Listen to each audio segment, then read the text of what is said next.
जितने आस्था चैनल पर कथा सुन रहे हो, जितने फेसबुक और यूट्यूब पर सुन रहे हो, और जितने इस छत्तीसगढ़ की पावन धरा पर बैठकर सुन रहे हो, बहुत सावधानी से सुनना। दोपहर के बाद में तोड़ी गई बेलपत्र, दोपहर के बाद अगर हम बेलपत्र को तोड़कर शंकर भगवान को समर्पित करते हैं तो शिव उसे स्वीकार नहीं करते। फूल, सूर्य की किरण निकलती है, प्रकाश थोड़ा सा हो जाता है, थोड़ा सा उजाला हो जाए, और रात्रि सूर्य अस्त के पहले पुष्प को हम तोड़ सकते हैं, फूल हम तोड़ सकते हैं। बेलपत्र सुबह से लेकर दोपहर तक हम तोड़ सकते हैं, पर दोपहर के बाद में बेलपत्र को नहीं तोड़ा जाता।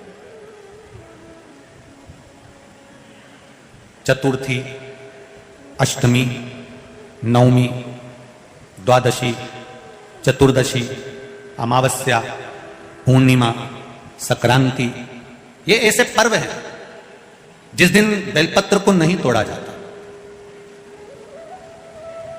चतुर्थी, अष्टमी, नवमी, द्वादशी, चतुर्दशी, अमावस्या, पूर्णिमा, संक्रांति, ये वो पर्व है जिस पर बेलपत्र को नहीं तोड़ा जाता।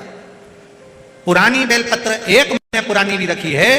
पुरानी बेलपत्र मंदिर के बाहर भी अगर निर्माल्य में उतरी हुई बेलपत्र किसी डलिया में पड़ी है, बहुत सारी बेलपत्र अगर किसी ने ले जाकर निर्माल्य को कहीं ले जाकर पटक भी दिया है मंदिर के कोने में, वहां से बेलपत्र उठा लो, उसको धो लो, साफ कर लो, वापिस ले जाकर महादेव को चढ़ा दो, वो स्वीकार कर लो।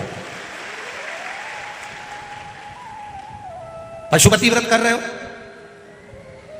चतुर्थी पड़ गई, अष्टमी पड़ गई, द्वादशी पड़ गई, बच्चों से मत कहो कि बेलपत्र तोड़ कर लाओ। बच्चों से कहो जाओ शंकर जी के मंदिर में कहीं डलिया में कहीं एक आध 2 बेलपत्र भी, 1 बेलपत्र भी अगर कहीं साइड में पड़ी हो, उसको उठा लाओ, धो, बाबा के थाली में रख लो और पशुपति व्रत पर भी चढ़ा लो। दोपहर के बाद में पूजन करने जा रहे हो, बेलपत्र दोपहर के बाद ना तोड़वाइए। फूल सुबह प्रकाश होने से लेकर रात्रि को, शाम को जब सूर्य अस्त हो उसके पहले फूल आप तोड़ लो, मना नहीं है, दिन भर का समय आपके पास है, पर रात्रि में फूल नहीं तोड़ा जाता। शंकर भगवान पर समर्पित कोई प्रसाद शिव जी को चढ़ाया गया, कोई प्रसाद रात भर नहीं रखना चाहिए।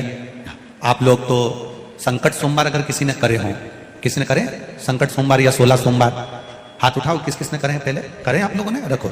जो लोग 16 सोमवार करे हुए होते हैं, संकट सोमवार करे हुए होते हैं, उनको मालूम होता है, उनके स्मरण में रहता है कि संकट सोमवार का जो प्रसाद होता है उसको रात भर नहीं रखते। उसका कारण स्कंद पुराण में भी कहा गया, उसका कारण शिव महापुराण में भी वर्णन किया गया। शंकर भगवान का प्रसाद,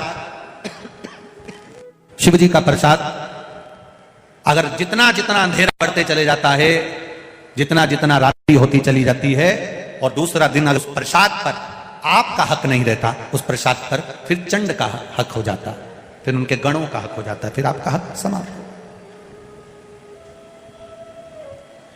तीसरी बात का स्मरण करिएगा, एक तो बेलपत्र दोपहर के बाद ना तोड़िए, दूसरा पुष्प रात में ना तोड़िए, तीसरा चतुर्थी, अष्टमी, नवमी, द्वादशी, अमावस्या, पूर्णिमा, चतुर्दशी, संक्रांति, इस पर बेलपत्र ना तोड़िए।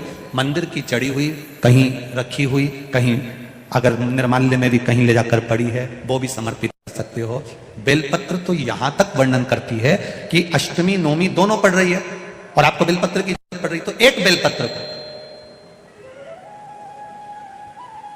आप, एक बेलपत्र को या तो वस्त्र में संजो कर रख लो, रख सकते हो, संभाल के रख लो, ना बने तो तुम्हारी जो पाठ पढ़ने की पुस्तिका होती है, जिसको तुम भजन गा लेती हो, पढ़ लेती हो, राम रक्षा स्तोत्र, हनुमान चालीसा, गोवर्धन चालीसा, जो पढ़ लेती हो, उसी में रख लिया, और वही बेलपत्र वापिस हमको प्राप्त हो गई। हमने वही शिव जी को वापिस चढ़ा दी और उससे हमको फल की अनुभूति प्राप्त हो गई। जरूरी नहीं है तोड़े।